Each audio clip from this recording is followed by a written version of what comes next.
ओमफ्राय बिदिनो सेक्सुवेलि माबा खालामो आरो मा होनो बेखौ लिङो आरो सेक्सुवेलि ओमफ्राय असल्टबो खालामो बिराद माने मा होनो हेरेसमेन्ट होयो आरो बिदिनो रायलाबायो दंखि होलाबायो खानायाव हमना बोयो आथिङाव हमना बोयो मा होनो बुयोबो। गुड मर्निं खुलुमबाय मानगोनां रायजोफोर जय बर' हारिनि दिनै आं नोंथांमोननो मोनसे बिग आपडेट लानानै फैदों रायजोफोर।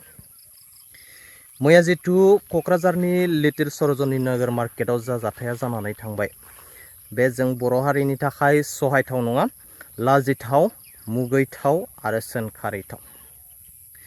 दिनै जोंनि बर' आइजोफ्रा गावनि जायगायावनो जेबो रैखाथि गैयै जालांनो हमबाय। राजस्थाननिफ्राय फैनानै बेफार फालांगि खालामनायनि मुङै जोंनि बिटिसिआव थाफैनानै बिटिसिनि बारहावा जानानै बिटिसिनि संख्रि सोलानानै बिटिसिनि आइजोफोरनि सायावनो इनाय अनागार हाबा मावनो एसेबां गिदिर हावखौ बबानिफ्राय मोन्दों बिथाङा। नोंथांमोनाबो गोबाङा नुखाबाय आरो गोबाङा नुवाखै जानांगौ। क'क्राझारनि मैयानि मोनसे भिडिअ'आ गोबां स्पिडआव ससियेल मिडिया निउस चेनेलफोराव गोसारगासिनो दङ। बे भिडिअ'आनो जादों क'क्राझारनि मोनसे लिटिल सरजनी नगर होननाय मार्केटआव जोंनि साब्रैसो बर' आइजोफ्रा खामानि मावोमोन जाहैदों। दा बे खामानि मावग्रा बर' आइजोफोरखौ अनारा ओरैबायदि मिसबिहेभ खालामबाय थायो जाहैदों। माने सोरनिबा मोदोम बुज्रावो, मोदोम दाङो, सोरनिबा उदै बिलिरो, सोरनिबा आखाइ दाङो, खानाय बोयो, सेक्सुवेलि हेरेसमेन्ट होयो, लिङोबो जाहैदों। दा बेफोरबायदि बेबहारखौ सहायनो हायैयाव सोरबा सासेया कमप्लेन होबाय। कमप्लेन होखांनायनि उनावनो रायजो राजाफ्रा रागा जोंनानै एसे बुफाय बुसि खालामबाय आरो मोनथिनायाव पुलिस थानायावबो एफआइआर होबाय होननानै मिन्थिदों। दा माखासे मानि बाथ्राफोरखौ फुल क्लियारै सासे सिस्टारनि खुगानिफ्राय मोनथिना लानिफै। जाथायाथ' जेबो जानांगौ गैयामोन आरो बाव जास्ट आङो बेलासि टाइम जाबाय नालाय जों हाजिराफ्राथ' ओंखाम उखैखागोन मावदों जेनेबा 8टानिफ्राय मावो जोङो ओंख्रिल' लायनो थांदों। हे खाथियावनो हटेल दं नालाय ओंख्रिल' लायनो थांदोंमोन आं बेयाव होगदावफैबाय। होगदावफैनायाव दे जाबाय बे होगदावनायखौ आं बाद दोनबाय। ओमफ्राय आङो डाइरेक्ट मोखाङावनो बुंबाय नों मानो मोदोम दाङो मावग्राफोरनिखौ, जों वार्कार्ससो नोंजों मोदोम दांजानो फैया जों बाहाय होननानै बुंबाय आङो। बिसोर मोदोम दाङो, हौवाया मोदोम दाङो, हिन्जावफोरनि मोदोम दाङो, एवथुयो ओमफ्राय खानाय बोलाबायो। थाग्राफोरनि जाय मानसिफ्रा गावसोराव थानानै मावो बिसोरखौ मा खालामो होनबा बिसोरो दाङो मोदोमाव ओमफ्राय बिदिनो सेक्सुवेलि माबा खालामो आरो मा होनो बेखौ लिङो आरो सेक्सुवेलि ओमफ्राय असल्टबो खालामो बिराद माने मा होनो हेरेसमेन्ट होयो आरो जाय मानसिफ्रा गावसोराव थानानै मावो बिसोरखौ रुवाथि बादि बाहायो। बिदिनो रायलाबायो दंखि होलाबायो खानायाव हमना बोयो आथिङाव हमना बोयो मा होनो बुयोबो बिदिनो खालामो आरो बिसोरो। माब्लानिफ्राय मावदोंमोन खामानि? आङो 30 जुननिफ्राय मावदों। 10 दिन ना 11 दिनल'सो जादों, बांद्राय गोबाव जायाखै आं मावनाया। नोंखौबो माबाफोर टाच खालामो?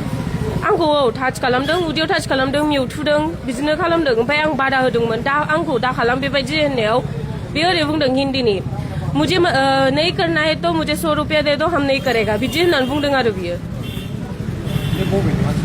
हिन्जावाथ' बालुक जरानि, हौवाया राजस्थानी होननानै खोनानो मोन्दों आङो। हिन्जावना बिलोमा गयारि होनो। हौवाना अमृत तान्स मामोनथाय बावबाय आङो नामखौ टाइटेलखौ, जायखिया नामा अमृत तान्सनो। हाबा जानाय जायै जोंथ' मिथिया बेखौ, जायखिया सिन्दुर थुबा आसानबो गाना आरो बिसोरो।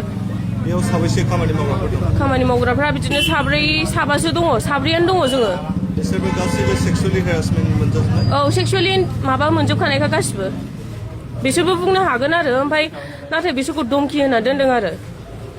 दा मा लुबैयो? आङो न्याय लुगैयो। जोंनि जायगायाव फैनानै मालाय जाथिया बेफोरबायदि खालामनो मोनफैया। जों बायदि सिख्लासा उन्दैफोरा बेहाय सेफ नङा, बेयाव रावबो दा मावफै आं बेखौल' माबायो आरो। एक्सन लानांगौ आइजो माबाफ्रा पाब्लिकफ्रा बेफोरखौ। दखाना बन्द जानांगौ? औ दखाना बन्द जानांगौ। पुलिस थानायाव एफआइआर होदों। औ एफआइआर होदों।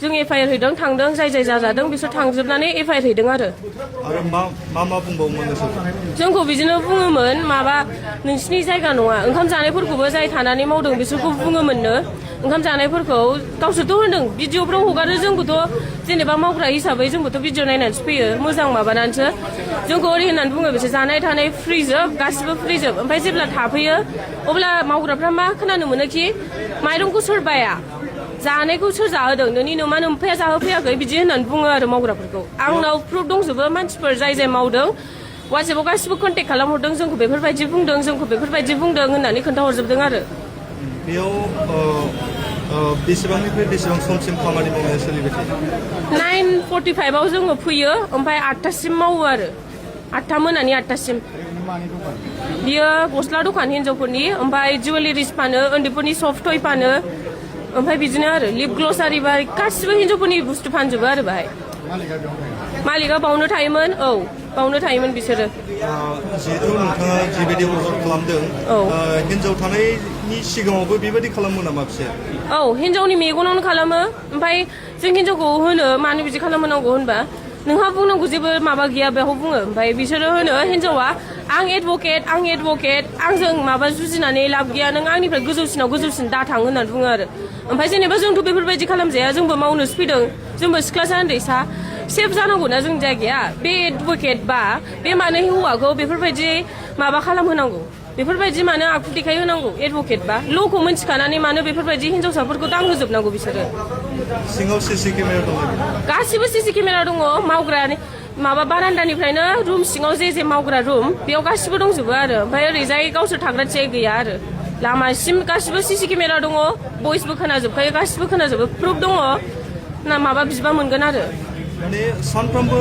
नोंसोरो माने गोसो गाज्रि बेयाव खामानि मावबाय थानानै दंमोन औ बिदिनो गोसो गाज्रियैनो बुंजायो जों बुंनो हाला रावबो बुंफेराखै नालाय बिसोरो साहस मोनबाय साहस मोननानै बिदिनो खालामबाय थाबाय आं दिनै साहस आंनि गोसोखौ हमथानानै जोंनि जायगायाव मानो बिदि जानांगौ साननानै जोङो बुंबाय आरो माब्लानिफ्राय खुलिदोंमोन बियो खुलिनायाथ' 1 yearसो जाबाय खोमा आं बेखौथ' मिथिला जायखिजाया बिदिनो गोबावानो जाबाय 1 yearसोआनो जाबाय दां मा नाम दखानना लिटिल सरोजिनी नगर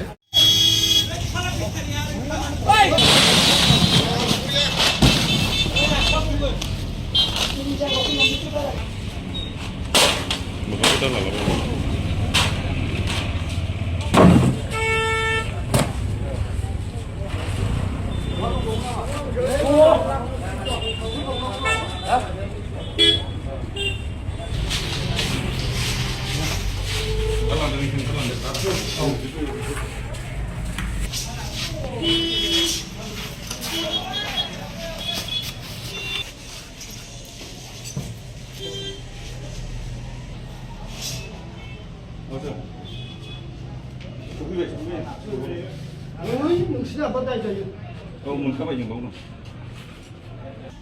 दा गस्ला गस्लि बायदिसिना दं मानसिफोर दोरोबा मिडिया दं